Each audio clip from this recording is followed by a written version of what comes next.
السلام عليكم. الحمد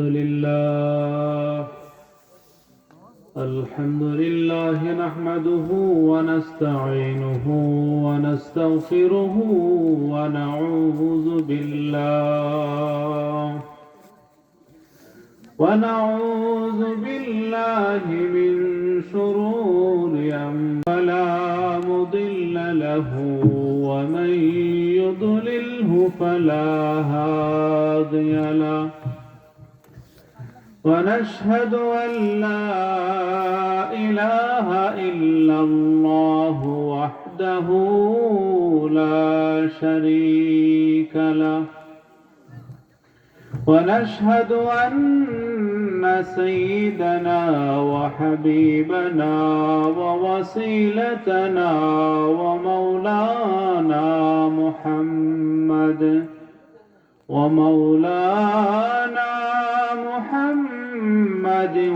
وآله وأصحابه أجمعين. فقد قال الله تبارك وتعالى في كلامه المجيد وفي فرقانه الحميد. أعوذ بالله من الشيطان الرجيم. সবাই মহব্বতে আমার সাথে পড়ুন। বিসমিল্লাহির রহমানির রহিম। والعصر إن الإنسان لفي خسر إلا الذين آمنوا وعملوا الصالحات وتواصوا بالحق وتواصوا بالصبر. وقال النبي صلى الله عليه وسلم: من تشبه بقوم فهو منهم، أو كما قال عليه الصلاة والسلام: إن الله وملائكته يصلون على النبي يا أيها الذين آمنوا صلوا عليه وسلموا تسليما. محبت جري جري اللهم صل على سيدنا مولانا محمد. محبت সবাই পড়ি على آل سيدنا مولانا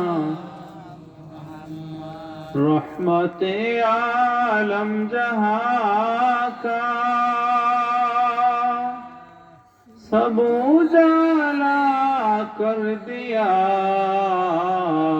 रहमत रहमान का मरकज मदीना बन गया।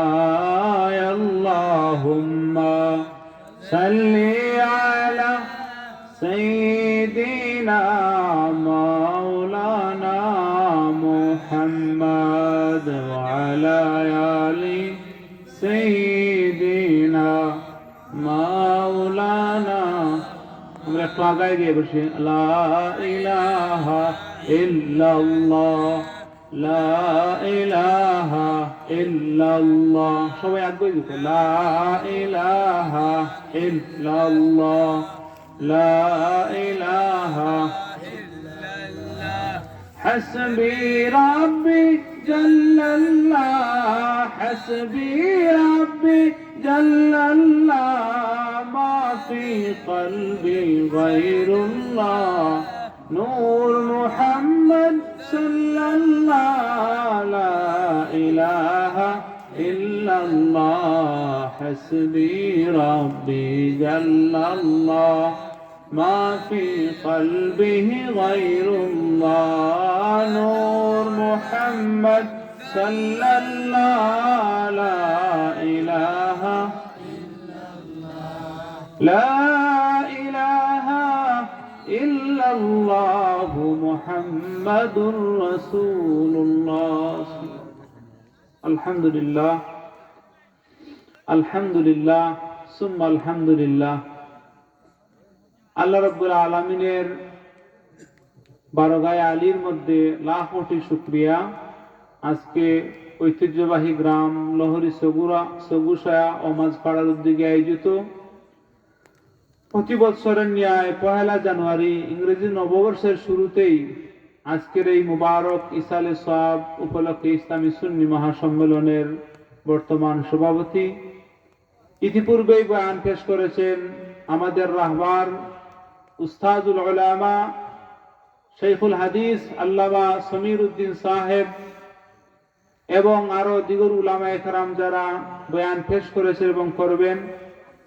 আমরা আল্লাহর দরবারে শুকরিয়া আদায় করি যে ইংরেজি বছরের শুরুতে আমরা ভালো কাজ দ্বারা ভালো মাহফিল দ্বারা আমাদের রাত্রিটা শুরু হয়েছে। ভালো মাহফিল আমরা আয়োজন করতে পেরেছি, ভালো মাহফিল আমরা ইন্তজাম করতে পেরেছি, ভালো মাহফিলে আমরা দান সৎকা করেছি। এজন্য আমরা আল্লাহর দরবারে শুকরিয়া আদায় করি। সবাই বলি আলহামদুলিল্লাহ। প্যারা হাজিরিন, সময় খুবই অল্প। আল্লাহ রাব্বুল আলামিনের পবিত্র কুরআনুল কারীমের 30 পারার একটি ছোট্ট সূরা আপনাদের সামনে আমি তিলাওয়াত করেছি। আল্লাহ রাব্বুল আলামিন পবিত্র কুরআনুল কারীমে এই সূরাকে সূরা আসর নামে নামকরণ করেছেন। আল্লাহ রাব্বুল আলামিন পবিত্র কালামুল্লাহ শরীফের মধ্যে আল্লাহ তার কালামের মধ্যে ইরশাদ করেন, ওয়াল আসরি ইন্নাল ইনসানা লাফি খুসর। সুবহানাল্লাহ। ওয়াল আসর, আল্লাহ রাব্বুল আলামিন বলেন আসরের কসম। এই আসর দ্বারা উদ্দেশ্য কি? মুফাসসিরে কেরাম এই আসর দ্বারা উদ্দেশ্য করেছেন সময়। আল্লামা জালালউদ্দিন সুয়ুতি মুহাল্লি যে জালালাইন কিতাবটি রচনা করেছেন এর মধ্যে তাফসীর করেছেন আসর শব্দের আদ-দাহ বা সময় বলে উল্লেখ করেছেন। সুবহানাল্লাহ। ওয়াল আসর, আল্লাহ রাব্বুল আলামিন বলেন আসরের শপথ, ইন্নাল ইনসানা লাফি খুসর, নিশ্চয় মানব জাতি অবশ্যই ক্ষতিগ্রস্তের মধ্যে নিমজ্জিত। ইল্লা আল্লাযীনা আমানু ওয়া আমিলুস সালিহাত, তবে তারা নয় যারা ঈমান সত্যিকার অর্থে মনে প্রাণে ঈমান এনেছে। ইল্লাল্লাযীনা আমানু ওয়া আমিলুস সালিহাত, যারা সত্যিকার অর্থে মনে প্রাণে ঈমান এনেছে এবং ভালো আমল সৎ কাজ তারা করতেছে। যারা সৎ কাজ করতেছে, সহিহ আমল করতেছে এবং ঈমানের সাথে সহিহ আমল করতেছে, আল্লাহ রাব্বুল আলামিন বলতেছেন তারা ক্ষতিগ্রস্তের মধ্যে নয়। সুবহানাল্লাহ। এরপর আল্লাহ রাব্বুল আলামিন বলেন, ওয়া তাওয়াসাউ বিল হাক্কি ওয়া তাওয়াসাউ বিস সাবর। আল্লাহ রাব্বুল আলামিন বলেন আমাদের কাজ হলো আমরা যদি ক্ষতিগ্রস্ত থেকে বাঁচতে চাই তাহলে প্রথমে সঠিকভাবে ঈমান আনতে হবে এবং আমল করতে হবে, নেক আমল। আর দুইটা সম্মিলিত কাজ আছে, এই দুইটা হলো ওয়াতাওয়াসাউ বিল হক, অর্থাৎ একে অপরকে ভালো কাজের সত্যর প্রতি উৎসাহ উদ্দীপনা দিতে হবে। সুবহানাল্লাহ। ওয়াতাওয়াসাউ বিস সাবর, আল্লাহ রাব্বুল আলামিন বলেন অবশ্যই তোমরা ক্ষতিগ্রস্ত থেকে বাঁচতে হলে তোমরা একে অপরকে ধৈর্যের উপদেশ দিতে হবে। একজন আর একজনকে ভালো কাজের উপদেশ দিবে এবং ধৈর্যের উপদেশ আমরা যদি দিতে পারি তাহলে আমরা ক্ষতিগ্রস্তের মধ্যে নই, আমরা হলাম সফল কাম। সুবহানাল্লাহ। প্রিয় হাজিরিন, এই আয়াতের এই ছোট্ট সূরা আমি এই আয়াতটা শুরু করেছি এজন্যই যেহেতু সময় কম এবং এখানে যারা বসে আছেন বেশিরভাগ ছোট ছোট বাচ্চা এবং মুরব্বিয়ানে আজম। এই সূরাটা প্রত্যেকের মুখস্থ আছে, ঠিক কি না? এই সূরাটা প্রত্যেকের মুখস্থ আছে। এজন্য যে জিনিসটা কিছু আপনাদের জানা আছে এটা যদি আলোচনা করা হয় তাহলে আমি ইচ্ছা পোষণ করি, আশা পোষণ করি এটার মধ্যে বেশি ফায়দা হবে। প্রিয় হাজিরিন, রাসূলুল্লাহ সাল্লাল্লাহু আলাইহি ওয়াসাল্লামের হাদিসের মধ্যে একটা হাদিস আমি উল্লেখ করেছি, আবু দাউদ শরীফের হাদিস। মান তাশাব্বাহা বিকাওমিন ফাহুয়া মিনহুম, যেই ব্যক্তি কোন জাতির সাদৃশ্যতা অবলম্বন করবে, কোন জাতির অনুসরণ করবে, সে তাদের অন্তর্ভুক্ত হয়ে যাবে। নাউযুবিল্লাহ।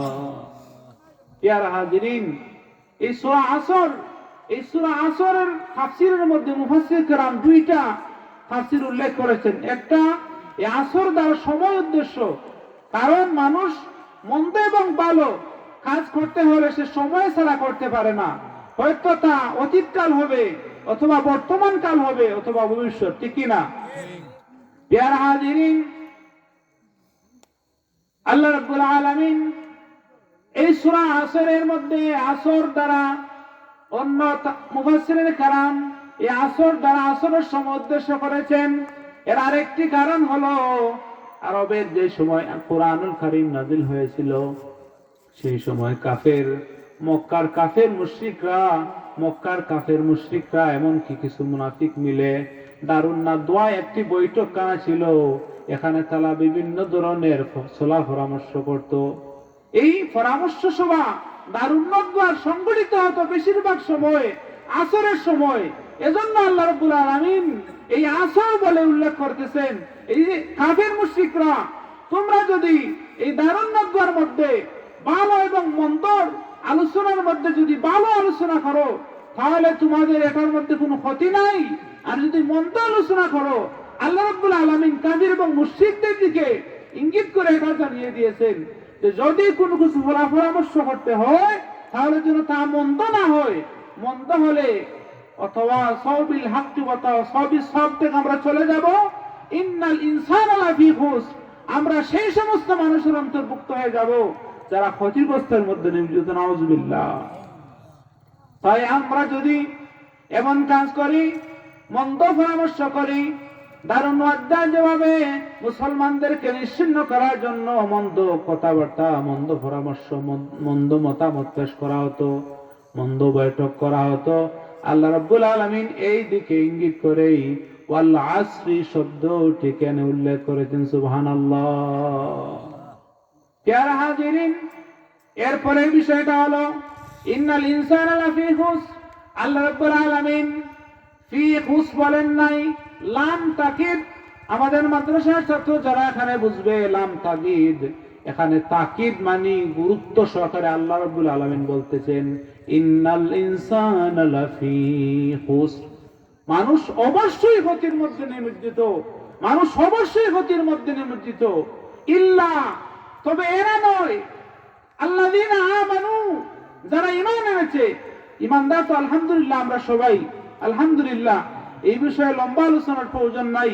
অথবা ইল্লাল্লাযীনা আমানু ওয়া আমিলুস সালিহাত, আমরা যদি মনে প্রাণে ঈমান এনে থাকি, তাহলে আমাদের কাজ করতে হবে আমলে সালেহ, ভালো কাজ করতে হবে। প্যারা হাজিরিন, আজকে বছরের শুরু, আমরাও এই অঞ্চলের সন্তান, আপনাদেরই একজন। এই অঞ্চলে যা কিছু ঘটে থাকে, গতকাল শুনলাম মাগরিবের পরে, আজকেও সন্ধ্যার পরে যে ফটকা ফুটানো হয়েছে, প্রথমে আমি বুঝতে পারি নাই, হয়তো কি মানে একটা কোনো দিকে দুর্ঘটনা হলো নাকি।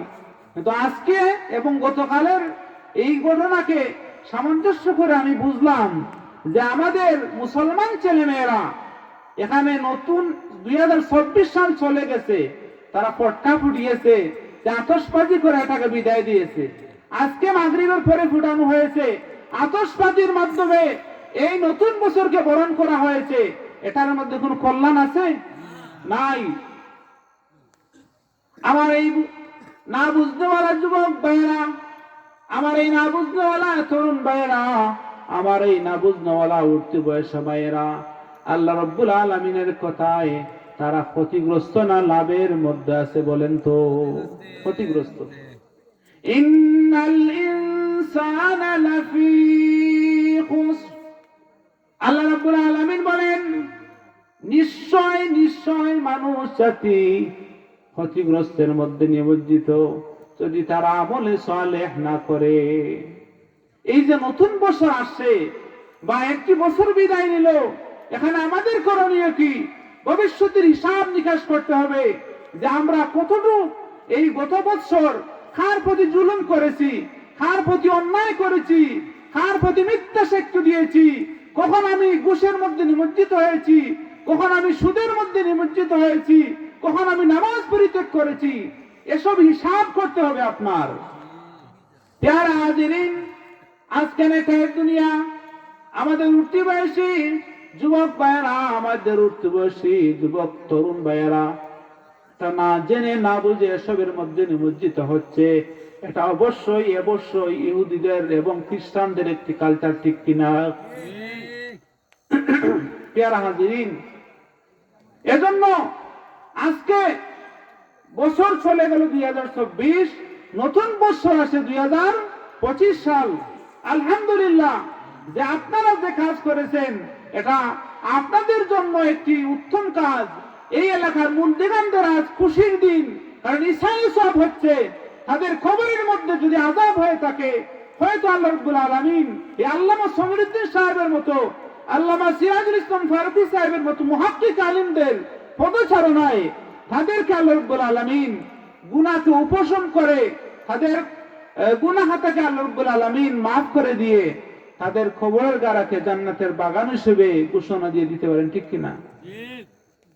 প্যারা হাজিরিন, আপনারা যদি এমন কাজ করেন যেই কাজ ভালো কাজের ধারাবাহিকতা কবে তা সদকায়ে জারিয়া হবে। আমার মনে পড়ে গেল এই মাহফিলে বেশিরভাগ সভাপতিত্ব করতেন জনাব দবির চাচা।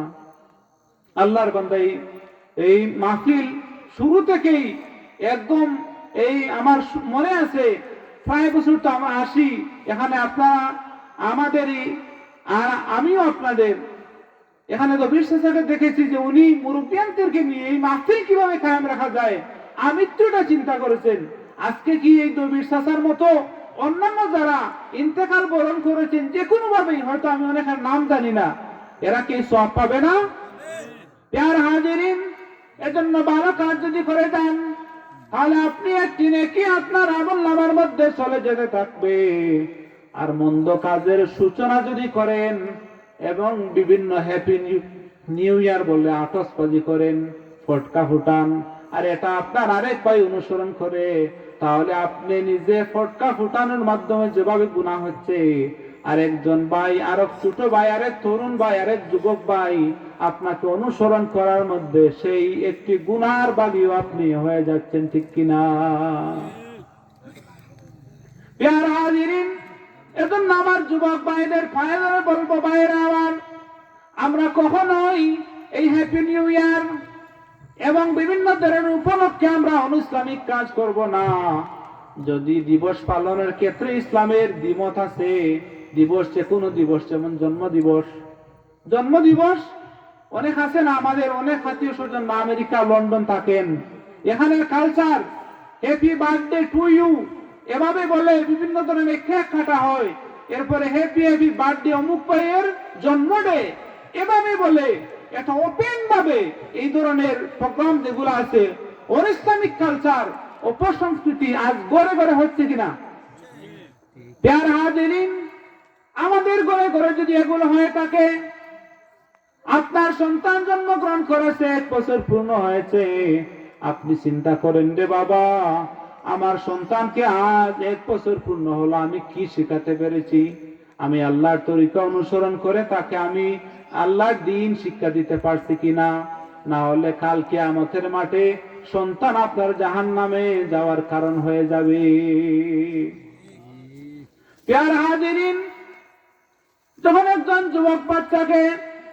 একজন যুবককে বলা হবে তুমি জাহান্নামে যাও, কিসের জন্য? তুমি এই গুনাহ করেছো, তুমি জিনা করেছো, তুমি ব্যভিচার করেছো, তুমি হারাম কাজ করেছো, তুমি সুদ খেয়েছো, তুমি ঘুষ খেয়েছো। তখন এই যুবক বলতে থাকবে, আল্লাহ, আমি যে এই কাজটা যে অপরাধ, আমার পিতা আমাকে শিখান নাই, আমার মাতা আমাকে শিখান নাই, আমার মুরব্বিয়ান আমাকে শিখান নাই, এজন্য হে আল্লাহ, আমি আজ জাহান্নামে যাচ্ছি, আপনি আমাকে একটি কাজ করে দিতে হবে। আল্লাহ, হে আল্লাহ, আপনি আমার মাতা পিতাকে দুজখে যাওয়ার পৈটা বানিয়ে দেন, তক্তা বানিয়ে দেন, আমি আমার মা বাবার উপরে আমি লাঠি দিয়ে আমি জাহান্নামে যাব, নাউজুবিল্লাহ। প্রিয় হাজিরিন, কত আদরের সন্তান, আপনি হ্যাপি বার্থডে করতেছেন, এরপরে কেক কাটতেছেন, এরপর বিভিন্ন ধরনের অপসংস্কৃতি করতেছেন, এটার দ্বারা লাভ হচ্ছে না লস হচ্ছে? ইন্নাল ইনসানা লাফি খুস। আল্লাহ রাব্বুল আলামিন দুইটা তাকিদ এখানে দিয়েছেন, ইন্না আর লাম। ইন্না হরফে মুসাম্মা বিল ফাইল, মানে এটা তাকিদ প্রদান করে। মাদ্রাসার ছাত্র যারা আছেন, মাদ্রাসার ছাত্র শিক্ষক তারা বুঝবেন, লাম ও তাকিদ এটাও নিশ্চয়তা প্রদান করে। আল্লাহ রাব্বুল আলামিন দুইটি নিশ্চয়তা সূচক শব্দ ইন্না এবং লাম উল্লেখ করে বলতেছেন, অবশ্যই অবশ্যই মানুষ ক্ষতির মধ্যে নিমজ্জিত, নাউজুবিল্লাহ। প্রিয় হাজিরিন, এজন্য আপনার সন্তান 1 বছর 2 বছর 5 বছর হয়েছে, আপনার যদি এখানে একটি অনুষ্ঠান করতে হয় তাহলে ইসলামী তরিকায় করেন। আপনি মানুষের মধ্যে মিষ্টি বিতরণ করেন, এটা অপরকে খাওয়ানোর সওয়াব হবে। আল্লাহ রাসূল সাল্লাল্লাহু আলাইহি ওয়াসাল্লাম উল্লেখ করেছেন, আইয়ুল ইসলামে খায়রুন ক্বালা তুত'আমুত তাআম। রাসূলুল্লাহ সাল্লাল্লাহু আলাইহি ওয়াসাল্লামকে প্রশ্ন করা হলো, ইসলামের মধ্যে সর্বোত্তম কাজ কোনটি? আল্লাহ রাসূল সাল্লাল্লাহু আলাইহি ওয়াসাল্লাম এই সাহাবাকে বললেন, হে আমার প্যারা সাহাবা, ইসলামের মধ্যে উত্তম কাজের মধ্যে একটি কাজ হলো অপরকে খাদ্য খাওয়ানো, সুবহানাল্লাহ। এরপরে মিষ্টি খাওয়া আল্লাহ রাসূলের সুন্নত। এই নিয়ত করে আপনি আপনার ছেলের দুনিয়াতে আগমন করেছেন, খুশি হয়েছেন, এজন্য আপনি মিষ্টি বিতরণ করেন, মানুষকে খাওয়ান, দাওয়াত দেন, আপনার আত্মীয় স্বজনকে খাওয়ান, কোন আলিম উলামাকে দাওয়াত দেন, কোনো অসুবিধা নেই, এটা মুবাহ। কিন্তু বিজাতীয় সংস্কৃতি, ইহুদি খ্রিস্টানদের সংস্কৃতি অনুসরণ করে এবং নির্ধারিত তারিখে এটা করতে হবে, এই ধরনের মর্মসতা নিয়ে এই ধরনের বছর উদযাপন করা এবং জন্মদিন উদযাপন করা, এভাবে বিভিন্ন দিন নির্ধারণ করে উদযাপন করা ইহুদি খ্রিস্টানের কালচারে, এটা হলো আমাদের জন্য হারাম।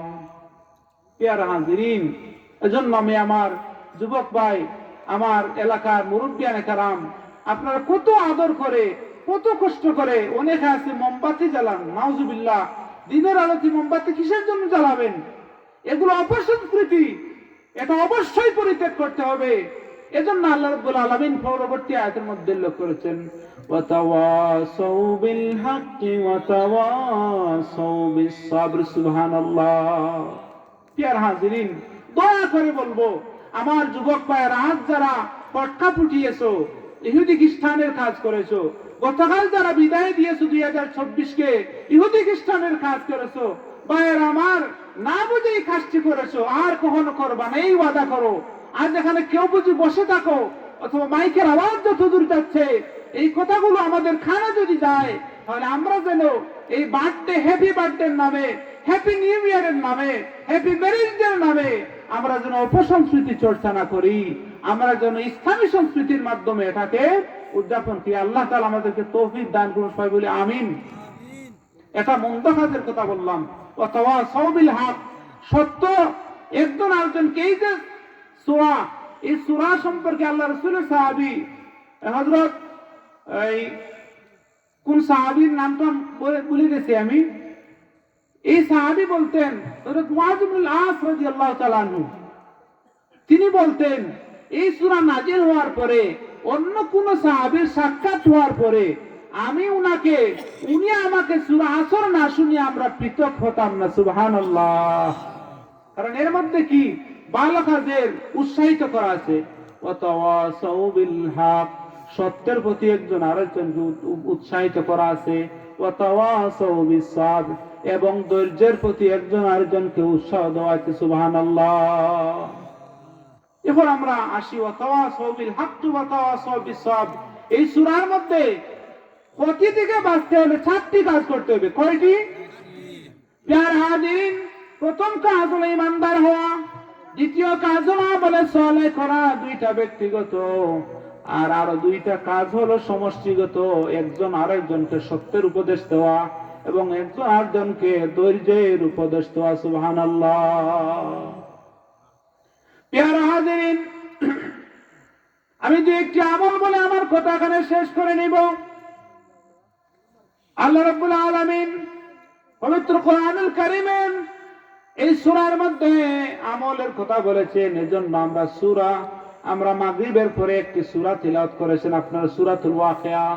আল্লাহ রাসূল সাল্লাল্লাহু আলাইহি ওয়াসাল্লাম বলেন, যেই ব্যক্তি রাতের বেলা, আব্দুল্লাহ ইবনে মাসউদ রাদিয়াল্লাহু তাআলা থেকে বর্ণিত, যে ব্যক্তি সূরাতুল ওয়াকিয়া রাতের বেলা তেলাওয়াত করবে, রাতের যে গুণ অংশে তেলাওয়াত করবে, বিশেষত বুজুর্গানে দ্বীন সহ যারা মুহাক্কিক আলিম, তাদের আমল হলো সেটা বাদ মাগরিব এই সূরা ওয়াকিয়া তেলাওয়াত করলে এই ব্যক্তিকে কখনো ক্ষুধা এবং দারিদ্রতা কখনো গ্রাস করবে না। সুবহানাল্লাহ। অর্থাৎ এই ব্যক্তি না খাওয়ার কারণে, মানে রিজেকের তঙ্গির কারণে এই ব্যক্তি কষ্ট পেয়ে ইন্তেকাল করবে না। সুবহানাল্লাহ। আর কিছু আমল যেটা আমরা ভুলে যাচ্ছি, আপনারা মক্তবের মধ্যে বাচ্চারা সকালে পাঠান, এটা যেতে যেতে বাচ্চারা 60টা হয়ে যায়। মাগরিব এবং ফজর এর পরবর্তী দুইটা আমল বলে আমার কথা শেষ। যেই দুইটা আমল আপনাদের জানা আছে, আমি শুধু স্মরণ করিয়ে দিতে চাই। এই সূরা আসরের আলোকে আমরা একটি দোয়া জানি, আল্লাহুম্মা আজিরনি মিনান নার। আল্লাহুম্মা আজিরনি, সবাই বলি আমরা, আল্লাহুম্মা আজিরনি মিনান নার। সবাই বলুন, আল্লাহুম্মা আজিরনি মিনান নার। হে আল্লাহ, আমাকে দুজখের আগুন থেকে মুক্তি দান করুন। রাসূলুল্লাহ সাল্লাল্লাহু আলাইহি ওয়াসাল্লাম ইরশাদ করেন, আবু দাউদ শরীফের 5079 নম্বর হাদিস। এই হাদিসের মধ্যে রাসূল করিম সাল্লাল্লাহু আলাইহি ওয়াসাল্লাম ইরশাদ করেন, আল্লাহুম্মা আজিরনি মিনান নার। যদি ফজর এবং মাগরিবের পরে কেউ 3 বার এই তাসবিহ পাঠ করে, এই দোয়া পাঠ করে, ফজরের নামাজ এবং মাগরিবের নামাজ পড়ে কোনো কথাবার্তা না বলে 7 বার এই তাসবিহ পাঠ করে, দোয়া পাঠ করে, আল্লাহ রাব্বুল আলামিন এই ব্যক্তিকে জাহান্নাম থেকে মুক্তি দান করবেন। সুবহানাল্লাহ। আরেকটা সুজা আমল, কুল আউযুবিন নাস, কুল আউযুবিল ফালাক, কুল আউযুবিল সূরা ইখলাস, কুল হুয়াল্লাহ, এই সূরা যদি সকাল এবং সন্ধ্যা কোন ব্যক্তি আমল করেন মাগরিবের নামাজের পরে এবং ফজরের নামাজের পরে, আল্লাহ রাব্বুল আলামিন যাবতীয় অনিষ্টতা, মন্দ থেকে, যাবতীয় জিন ইনসানের ফাসাদ থেকে আল্লাহ রাব্বুল আলামিন এই ব্যক্তিকে হেফাজতে রাখুন। সুবহানাল্লাহ। তিরমিজির মধ্যে হাদিসটা এসেছে। আর একটা ছোট্ট আমল, এটা বলে আমার কথা শেষ করে নিব। আমরা সূরা হাসর তিলাওয়াত করি, এটা আজ ফজরের নামাজের পরে আমরা ভুলে গেছি এই আমলটা। ফজরের নামাজে কেউ গেলেও দোয়া না করি, দৌড়ে চলে আসি। এগুলো আমাদের জন্য একটা মারাত্মক ব্যাধি এবং রোগ হয়ে দাঁড়িয়েছে। রাসূলুল্লাহ সাল্লাল্লাহু আলাইহি ওয়াসাল্লাম ইরশাদ করেন, সূরা হাসরের শেষ আয়াত যদি কেউ আউযু বিল্লাহি সামিল আলিম মিনাশ শাইতানির রাজিম এটা 3 বার বলে, একবার পড়ে, আল্লাহ রাব্বুল আলামিন এই দিন পর্যন্ত এই ব্যক্তির জন্য 70,000 ফেরেশতা নিযুক্ত করেন, যারা এই ব্যক্তির জন্য রহমতের দোয়া করতে থাকে। সুবহানাল্লাহ। সন্ধ্যার সময় এটা শুধু আমাদের আমল করা হয় বাদ ফজর, কিন্তু বাদ মাগরিব এটা আমল করা হয় না, কারণ এই সময় সুন্নত আছে। এজন্য ব্যক্তিগতভাবে এটা আমল করে নেবেন, ব্যক্তিগতভাবে অবশ্যই এটা আমল করে নেওয়া আমাদের জন্য আবশ্যক। বিশেষ করে ফজরের নামাজ পড়ে আমাদের মসজিদগুলা খালি, আমাদের মক্তবগুলা খালি, এটা আমাদের জন্য শনি সংকেত। প্রিয় হাজিরিন, আমরা ফজরের নামাজ যদি না পড়ি, দেখেন আল্লাহর রহমত পাবো, আল্লাহ তাআলার রহমত পাবো না, আল্লাহ তাআলার অভিশাপের মধ্যে আমাদের জিন্দেগি যাবে, আমাদের জীবনটা যাবে, আমাদের সারা দিন যাবে, সারা রাত যাবে। এজন্য আমরা যেন মন্দ কাজ থেকে বিরত থাকি এবং ভালো আমলের মাধ্যমে আমাদের দিনকে, আমাদের ঈমানকে আমরা তাজা করি। আল্লাহ রাব্বুল আলামিন আমাদের জন্য তৌফিক দান করুন। সবাই বলি আমিন। ওয়া আখির দাওয়ানা আলহামদুলিল্লাহি রাব্বিল আলামিন। সাল্লাল্লাহু আলা সাইয়্যিদিনা মাওলানা মুহাম্মদ ওয়া আলা আলিহি ওয়া আসহাবিহি ওয়া সাল্লাম। আল্লাহুম্মা আমিন। রব্বানা যালামনা আনফুসানা ওয়া ইন লাম তাগফির লানা ওয়া তারহামনা লানাকুনান্না মিনাল খাসিরিন। আয় আল্লাহ, আমরা আজকে বছরের শুরুতে মাহফিলের মধ্যে বসেছি। আল্লাহ, আমাদের গুনাহ খাতাকে তুমি মাফ করে দাও। আল্লাহ আমাদেরকে মাফ করো। আল্লাহ আমাদের মুর্দিগানদেরকে মাফ করে দাও। আল্লাহ এই গ্রামের তামাম মুর্দিগানকে মাফ করো। আল্লাহ জনাব দবির মেসাকে তুমি মাফ করে দাও। আল্লাহ তোমার বান্দার মতো আজও ইন্তেকাল করেছেন, বিশেষ করে যুবক বয়সে ইন্তেকাল করেছেন জনাব নাসির রহমান সাহেব। আল্লাহ আমার চাচাকে তুমি মাফ করে দাও আল্লাহ। আল্লাহর অনেক নাম জানা জানা না জানা অনেক আল্লাহ মুর্দেগান আল্লাহ তোমার দরবারে হাজিরি দিয়েছেন আল্লাহ, তুমি তাদেরকে মাফ করে দাও আল্লাহ। আল্লাহ ওনাকে দিল থেকে মহব্বত করেন, তাদের মহব্বত তোমার ওয়াস্তে বানিয়ে কবুল করো আল্লাহ। আল্লাহ যারা যারা হায়াতে আছেন হায়াতে তৈবানাত ফরমাও। এই জামাতের পক্ষ থেকে লক্ষ কোটি দরুদ ও সালাম সোনার মদিনায় পৌঁছে দাও আল্লাহ। সুবহান রাব্বিকা রাব্বিল ইজ্জাতি আম্মা ইয়াসিফুন ওয়া সালামুন আলাল মুরসালিন ওয়ালহামদুলিল্লাহি রাব্বিল আলামিন। আমিন।